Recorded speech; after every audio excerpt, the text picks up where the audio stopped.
Hey there, Chuck. I was just wondering if you knew where the materials that we were going to use for the meeting were?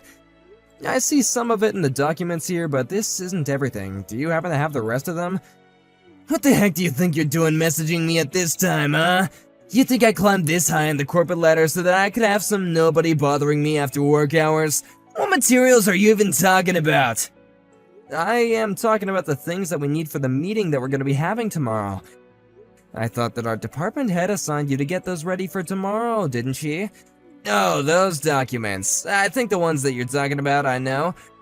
I just figured that since the meeting isn't going to be until the afternoon, that I could wait until tomorrow morning to get the rest of them done.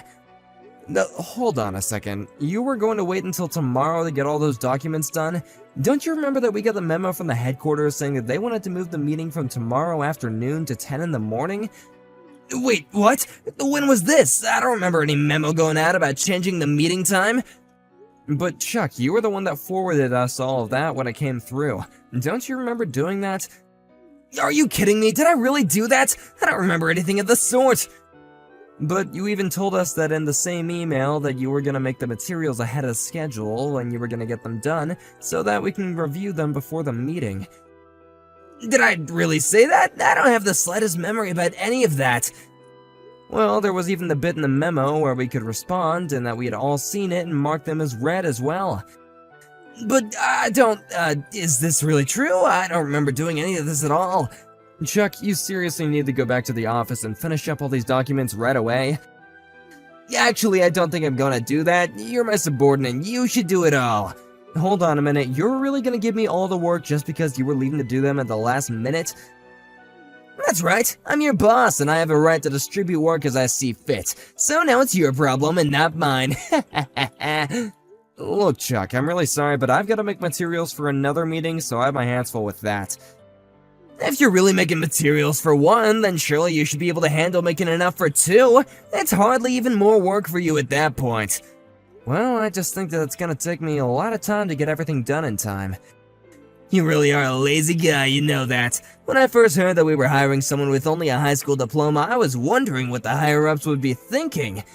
But now I see that my first impression of you was right. You have no idea what you're talking about at all, so let me make this very clear to you. You will do what I say when I say it. You know that you can't just treat the employees like this, right? I mean, you're not being fair at all. No, I am being more than fair right now. In fact, I'm giving you special training so that you'll become an even better employee. That is why you're gonna do the work that I give to you, and you're gonna be thankful for the opportunity to prove yourself to me. Anyways, I'm just getting home right now, so make sure you have everything done by tomorrow, got it? Chuck, wait, you can't do this!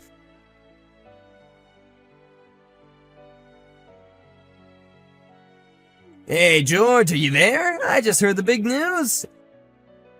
Is it true that you really got married? I had no idea that you were even dating anyone.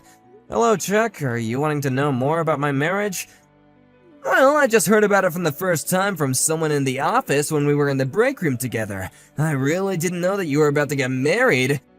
Well, I was, and am now, I guess. Is there anything else that you'd like to know? Is it true that when you got married, you also bought a house at the same time? Actually, we haven't bought anything yet, but we are already talking about buying a home for the two of us, yes. Now that my wife and I are married, we have a lot of big decisions to make about our future.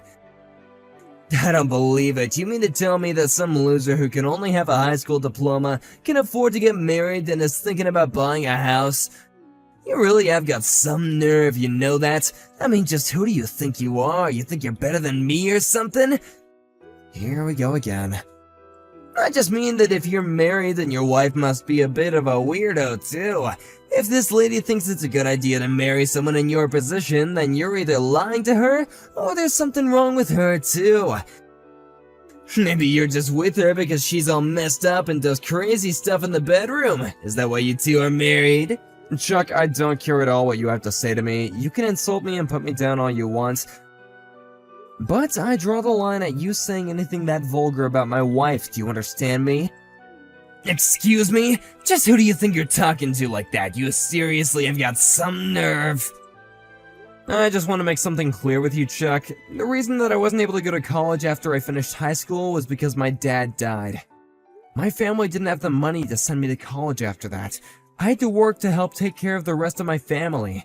So I really appreciate it if you would stop talking to me as if you know my life or what I've gone through before I got here, okay? Because not only is it rude, but it's also against the rules of how you can treat people in the office. As a department supervisor, you need to choose your words more carefully, and think about what the boss should and shouldn't be saying in the office. Just who in the world do you think you are? Telling me how I can and can't talk in the office, huh? Do you think you're the boss around here? Who died and made you the compliance officer for the whole office? Well, I don't think that anyone died, but you are right that I have been selected as this year's compliance officer. Wait, are you serious? You're really the CEO for the office this year? That's right. Anyways, I got a meeting with our department heads to attend to and some clients, so I gotta leave now. Hold on just 1 second. Are you telling me that you're working directly with the department heads? But you can't just skip over me and work with her. What the heck is going on here? How is someone who doesn't even have a college degree like you doing this, huh? I want to be there too. You tell me where you all are right now. If you want to go look at the office schedule board, all this should already be written there in a very clear way to understand, manager. I'll be going straight home after this, however, so I really do have to get going right now. Hey, we're not through here! Don't you run away from me, I still have things I gotta ask you!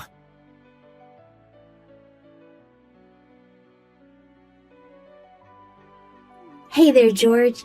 I just wanted to let you know that I think you did a really great job today.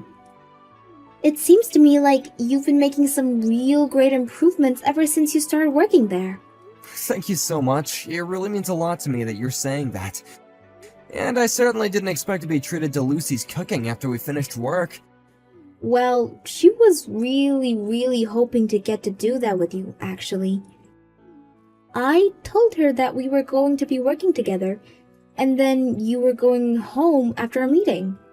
But when I told her, she told me to invite you over for dinner instead.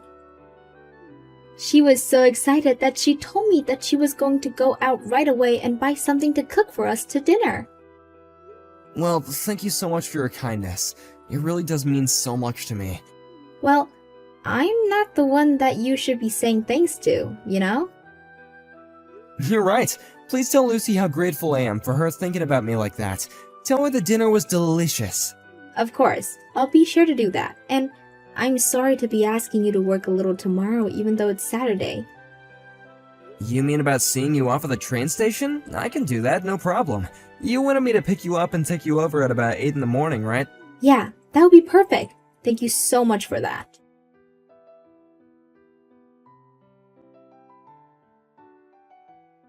Hey, George, do you really live in a place like this?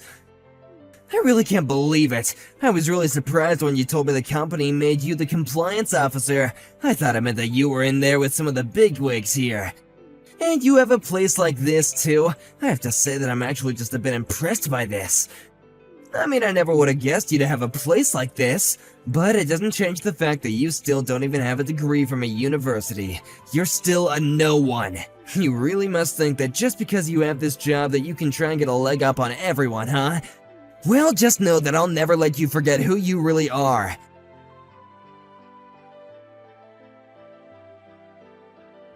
Hey there, George, I just wanted to let you know that I'm having a really great barbecue. I was gonna invite you to it as well, but I heard that you were going to be out of town doing something.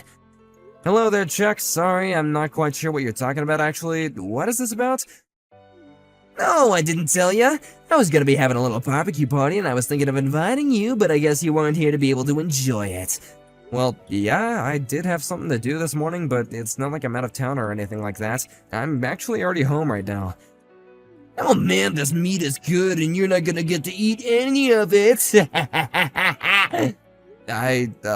Okay. You enjoy that, I guess, Chuck.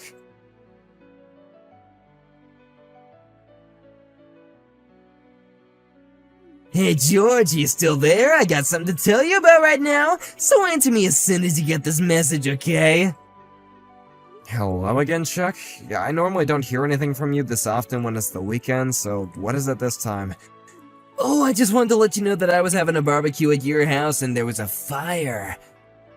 Wait, what? A fire? You had a fire at your barbecue party? Is everyone okay? Well, I'm actually going home, but I was having the barbecue party at your house, so anyways, good luck putting that fire out. I'm gonna come back once the fire is put out to get all my supplies that I brought over, but you might want to deal with the fire going on in your lawn, bro. Hold on just 1 second, Chuck.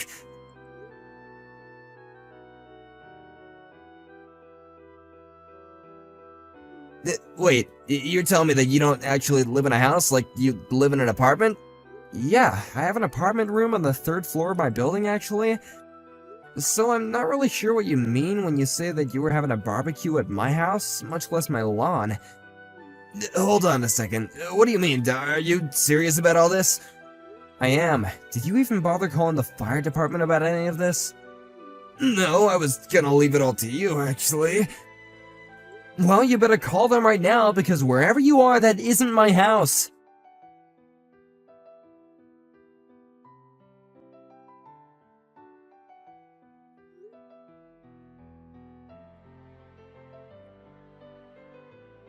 No, Cecile, well, what an honor it is getting a message straight from you. It isn't every day that I hear from you. Please tell me what I can do for you. To what do I owe the honor? I was just wanting to talk to you about this business with you, trying to start a fire at the house of one of our employees?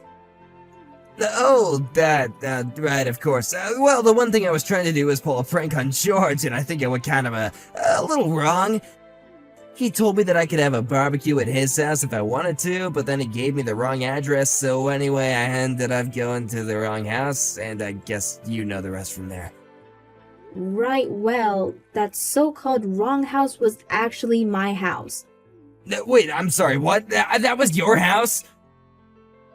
That's right, it was my house, and I wouldn't have minded as much if there was just a little bit of damage. But the thing is that the fire spread to my prize-winning rose garden and completely destroyed it. So, it really was your house then? You really mean that? That's right. It was my house. And I just want you to know that I'm going over the damage that you've caused. Not only to the roses, but to my garden in general, as well as a tree that was designated as historic by the city. So just know that I am going to be charging you for all of that. You're really gonna make me pay for all that? Are you serious?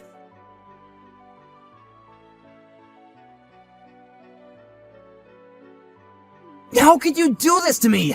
You never told me the house that you were sending me to was Cecile's. I didn't send you anything, although I did hear from one of Cecile's neighbors that they weren't able to put out the fire in time, that they did remember talking to you. They told me that you told them that you had permission from Cecile to do what you were doing. You're honestly lucky that your fire didn't end up burning the whole house down, you know that? I mean, did you really do all that just because you thought that it was my house? But, I mean, you told me that, you just got married and had gotten a new house, so I thought that I would go and check out what the new house was that you were living in. And that's why I was saying that I was really surprised about your house. I had no idea how a little nobody like you could afford such an amazing place with a perfect yard like that! I see. So basically you're saying that you thought that Cecile's house was actually mine? But, I mean, I saw you go up to this house after you finished up with work the other day. So how is it that you don't live there? Are you talking about a couple of days ago, when I went home from work that day? That's right. I just happened to see your car while I was out, and so I got into mine, and I thought that I would follow you home so I could make fun of where you lived. And then, when you arrived, there was some pretty lady that came outside to greet you, so I was sure that you must have been, where you were living with your wife. Well, I don't know what else to say, but that's not my house, and that is not where I live with my wife. But how can that be? What did I even see then? You do remember that I told you that I was talking with my wife about where we were gonna live, right? I told you that we were still talking about where our house was gonna be. Did you really say that to me? I don't remember that at all. Are you sure that's what you told me about where you and your wife would be living? That's right. I'm sure that I told you that my wife and I hadn't decided on where we were gonna live yet. I'm sure that if you scroll up throughout our other conversations that you will say that I told you just that much as well. But then, I don't understand. Why were you going to Cecile's house then? Well, that would be because after I finished work the other day, I was invited there by Cecile, if you must know. And the other person who came out to greet me was actually Cecile's daughter, my wife.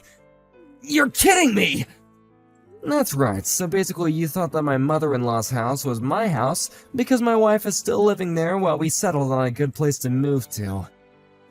But then, what does that mean for me? What's gonna happen now? That sounds like something that's gonna be settled between you and Cecile.